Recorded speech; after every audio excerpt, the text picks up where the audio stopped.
علوم القرآن کا آج آخری ٹاپک جو آپ لوگوں کے لیے ضروری ہے. ویسے تو عام عوام یہ کہتی ہے کہ یہ سب کام جو ہے وہ مولانا لوگوں کا ہے. کیا ہے یہ سب کام؟ کس کا ہے؟ مولوی مولانا کا ہے. ہمارا کام تو بایولوجی ہے, کیمسٹری ہے, فزکس ہے, میتھ ہے, ہمارا ہی کام. لیکن جب دین پہ بولنے کی بات آئے گی تو ہم سب سے پہلے بولیں گے. اس میں مولانا نہیں بول پائیں گے, کون بولیں گے؟ ہم بولیں گے. تو علوم القرآن کا آخری جو موضوع ہمارا وہ ہے تفسیر کے سورسز کیا کیا ہیں, جس کو ماخذ بولتے ہیں. کہ اگر ہم قرآن کی تفسیر کرنا چاہتے ہیں, جیسے کہ بہت سارے لوگ کہتے ہیں نا, اٹھاؤ اور بس دماغ لگاؤ اور بس بولنے لگو, تو تفسیر کے سورسز کیا ہیں؟ جیسا کہ اس سے پہلے بات آئی تھی, قرآن میں 2 طرح کی آیتیں ہیں. ایک وہ آیتیں ہیں جو سادہ سمپل ہیں, آسانی کے ساتھ سمجھ میں آ جاتی ہیں اگر آپ کو معمولی سی عربی آتی ہے. اگر معمولی سی عربی نہیں بھی آتی ہے, اچھی اردو آتی ہے, تو آپ ترجمہ دیکھ کے وہ آیتیں سمجھ لیں گے. رہی بات ان آیتوں کی جن کا ترجمہ آسانی کے سمجھ میں نہیں آ سکتا, یا ان کی تشریح ہمیں آسانی کے ساتھ سمجھ میں نہیں آ سکتی, ان کے لیے ہمیں کن چیزوں کو جاننا ضروری ہے. تو اس میں سب سے پہلی جو چیز آتی ہے, تفسیر کے سورسز میں سب سے پہلی جو چیز آتی ہے وہ آتی ہے قرآن. قرآن جب ہم پڑھیں گے تو کہیں کہیں پہ کوئی آیت بہت شارٹ میں دی گئی ہے, اور کہیں کہیں پہ اسی آیت کی تفصیل اور ڈیٹیل دوسری جگہ پہ دی گئی ہے. جیسے سورہ ہود میں اگر ہم دیکھیں گے تو انبیاء کے جو واقعات ہیں وہ ایک صفحے کے اندر ہے. موسیٰ علیہ السلام کا واقعہ وہ چھوٹے اس میں دیں گے, لیکن جب ہم سورہ قصص دیکھیں گے تو ڈیٹیل آ گئی پوری. اسی طریقے سے ابراہیم علیہ السلام کے بارے میں سورہ ہود کے اندر کچھ آیتیں ہیں, کچھ آیتیں 27ویں پارے میں جا کے. تو تفسیر کا پہلا سورس کیا ہے کہ قرآن کی وہ آیتیں جو ایک جگہ پہ ڈیٹیل میں نہیں ہیں, ان کی تفسیر دوسری جگہ کی آیت سے کرنا جو ڈیٹیل میں موجود ہے. اب اس کے لیے ہمیں پورے قرآن کو جاننا ضروری ہے نہیں ہے. اس کو بولتے ہیں تفسیر القرآن بالقرآن, قرآن کی تفسیر قرآن سے. اس کے اوپر بہت ایک اچھی کتاب لکھی گئی ہے, اضواء البیان فی ایضاح القرآن بالقرآن, جو ہم نے خریدی بہت پہلے. یہ تقریباً 8-10 والیوم میں ہے. اس میں کیا کیا گیا ہے کہ ایک آیت اور اس سے ملتی جلتی جتنے قرآن کی آیتیں ہیں ان کو ایک ہی جگہ جمع کر دیا گیا تاکہ قرآن کی تفسیر کو سمجھنا آسان ہو جائے. تو پہلا سورس کیا ہوا کہ قرآن کی تفسیر قرآن سے ہی کی جائے. اس کے لیے ہمیں پورے قرآن کا علم ہونا ضروری ہے. کوئی تفسیر ایسی ہے جس کا جواب قرآن کی دوسری آیت میں ڈیٹیل میں نہیں مل رہا ہے, تو دوسرے نمبر پہ جو سورس آتا ہے وہ آتا ہے کیا ہے, اللہ کے نبی صلی اللہ علیہ وسلم کی احادیث. کیونکہ اللہ کے نبی صلی اللہ علیہ وسلم اصل میں قرآن کے شارح ہیں. قرآن کی تفسیر جو اصل میں ہے وہ اللہ کے نبی صلی اللہ علیہ وسلم کی پوری زندگی ہے. تو تفسیر کا جو دوسرا سورس ہے, کوئی آیت ہمیں سمجھ میں نہیں آ رہی ہے اور قرآن کے اندر اس کی ڈیٹیل نہیں مل رہی ہے, تو دوسرے نمبر پہ ہم دیکھیں گے کہ اس کے متعلق اللہ کے نبی صلی اللہ علیہ وسلم کوئی حدیث موجود ہے یا نہیں ہے. اب اگر کسی آیت کے سلسلے میں کوئی حدیث بھی موجود نہیں ہے, تو تیسرے نمبر پہ آتی ہے بات صحابہ کے اقوال کی, کہ کس صحابی نے اس آیت کے بارے میں کیا کہا ہے. کیونکہ صحابہ کرام رضی اللہ اجمعین عربی زبان کے ماہر بھی تھے, اور وہ اس کانٹیکسٹ کو, اس چیز کو سمجھ رہے تھے جن کے درمیان قرآن نازل ہو رہا تھا. تو جس صحابی کو جو آیت سمجھ میں نہیں آتی تھی وہ اللہ کے نبی صلی اللہ علیہ وسلم سے پوچھ لیا کرتے تھے. تو تیسرے نمبر پہ کیا آیا, صحابہ کے اقوال. اب کوئی آیت ایسی ہے جس میں صحابہ کے اقوال بھی ہمیں نہیں مل رہے ہیں. پھر چوتھے نمبر پہ بات آتی ہے تابعین کے اقوال. تابعین کون ہوتے ہیں؟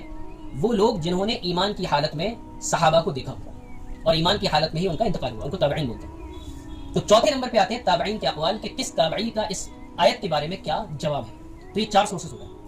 پانچویں نمبر پہ آتی ہے کہ آپ کو کہیں سے بھی کچھ نہیں ملا, اس آیت کے سلسلے میں قرآن میں ڈیٹیل نہیں ہے, کوئی حدیث موجود نہیں ہے, صحابی کا قول موجود نہیں ہے, تابعین کا بھی قول موجود نہیں ہے. تو اب آتی ہے پانچویں چیز, لغت عرب. عربک جو لینگویج ہے اس میں آپ کو اتنی مہارت ہونا چاہیے کہ آپ اس عربی سے سمجھ سکیں کہ اللہ کا منشا اس میں کیا ہے. تو یعنی کہ عربی زبان میں معمولی مہارت نہیں, بالکل ایکسپرٹ والی, پیک والی مہارت ہونی چاہیے. یہ 5واں سورس ہے.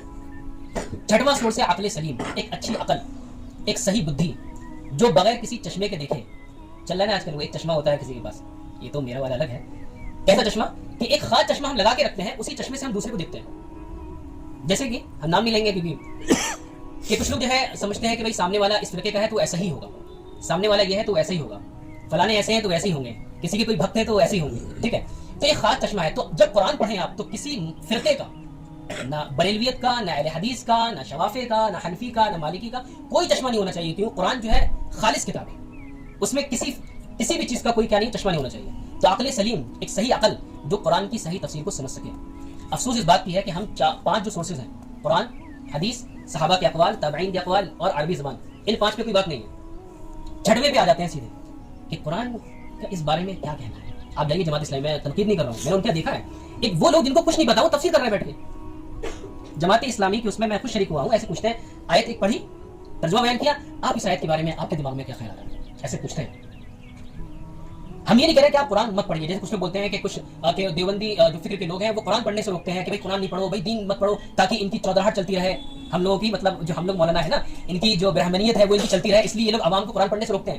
اس لیے نہیں روکتے کیونکہ آپ کا ابھی شعور اور آپ کا لیول اس طریقے سے پہنچا ہی نہیں ہے کہ آپ قرآن کی ان آیتوں کو سمجھ سکیں جن کے بارے میں یہ 4-5 اصول کتابوں کے اندر بیان کیے گئے کہ قرآن پہ پوری نظر ہو, اللہ کے نبی کی تمام حدیثوں پہ نظر ہو، صحابہ کے سارے اقوال پہ نظر ہو، تابعین کے سارے اقوال پہ نظر ہو، اور عربی میں اچھی مہارت ہو، یہ اگر کسی کے پاس ہے تو وہ تفسیر کرے، کوئی دقت نہیں ہے۔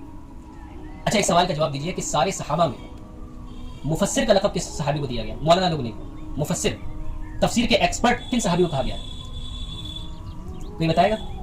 اور وہ بہت کم عمر تھے، بہت ہی زیادہ کم عمر نوجوان صحابی تھے۔ ایک ہنٹ اور دے دیتا ہوں، جب اللہ کے نبی صلی اللہ علیہ وسلم کا انتقال ہوا تو ان کی عمر محض 13-14 سال کی تھی۔ ایک ہنٹ اور دے دیتا ہوں کہ جب اللہ کے نبی صلی اللہ علیہ وسلم کوئی مشورہ کرتے تھے تو بڑے بڑے صحابہ بیٹھتے تھے، لیکن ان کے ساتھ میں یہ 13-14 سال کے جو صحابہ تھے نا، یہ بیٹھا کرتے تھے، کیونکہ اللہ کے نبی نے ان کو دعا دی تھی کہ تفسیر کی سب سے زیادہ جاننے والے ہیں۔ کوئی بتائے گا؟ کوئی نہیں بتائے گا؟ نہیں ہے عبداللہ بن عباس رضی اللہ عنہ۔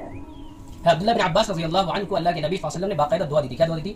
اللہم علمہ التأویل وفقہہ فی الدین، یہ اللہ اس کو تفسیر کا علم عطا فرما اور دین کی سمجھ عطا فرما۔ تو ہم لوگ بھی یہ دعا سیکھ لیں، پڑھ لیتے ہیں ایک بار، اللہم علمنا التأویل، اللہم علمنا التأویل وفقہنا فی الدین، کہ اللہ ہمیں تفسیر کا علم عطا فرما اور ہمیں دین کی صحیح سمجھ عطا فرما۔ اس وقت سب سے بڑا مسئلہ یہ ہے کہ دین کی صحیح سمجھ، آج ہر کوئی کہہ رہا ہے کہ ہمارے حساب سے چلو تو تم کامیاب ہوگے۔ ہمیں اس لیے ہمیشہ یہ دعا کرنی ہے کہ اللہ دین کی صحیح سمجھ عطا فرما جو ہم کو جنت میں لے جائے۔ دنیا میں نہیں لڑنا ہمیں کسی سے کہ ہم جیتے ہمارا مسئلہ کتنا اونچا ہے، ہم اتنے کامیاب نہیں ہیں۔ ایسے دین کی اللہ ہمیں سمجھ عطا کرے جس سے ہم جنت میں جانے والی بن جائیں۔ اللہ تعالی ہم سب کو سمجھنے اور عمل کی توفیق عطا فرمائے۔